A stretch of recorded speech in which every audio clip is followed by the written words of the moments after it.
I know of no greater example in all of Tanakh of a total character transformation than in this week's Parashat Mikeitz regarding Yosef. From a person who was self-centered and even arrogant to a person with unbelievable selflessness and humility. And it all comes down to one word in this week's Parasha. Self-centered and arrogant. We know that in Parashat Vayeshev, when we meet Yosef, everything about him causes so much hatred. 3 times it says that his brother hated him and hated him more and hated him more and reached the terrible conclusion that they need to, God forbid, even kill him and sell him down to Egypt. Now, nothing exempts the brothers from their personal responsibility of this terrible act. True, but Yosef did his bit. He was forever telling on them, as that says, the Hotzida v'tamrai lavihem, the Parasha says in Vayeshev, every time he saw his brothers do anything wrong, he would say bad things about them.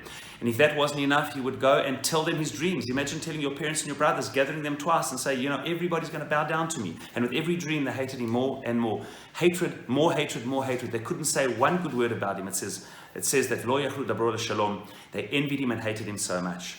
Self-centeredness, self-aggrandizement doesn't win friends and influence people. And again, we see in Potiphar's house also, eventually, he's almost killed again by Potiphar and ends up in prison.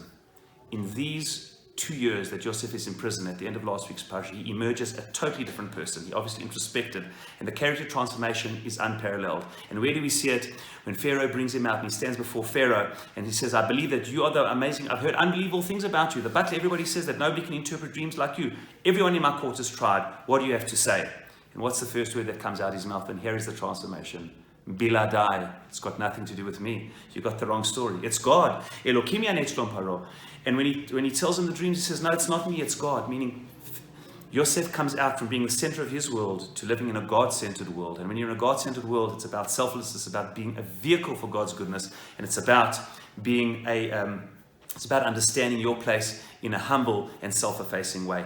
That was the greatness of Yosef. What a transformation. Biladai. It's not about me, it's about God.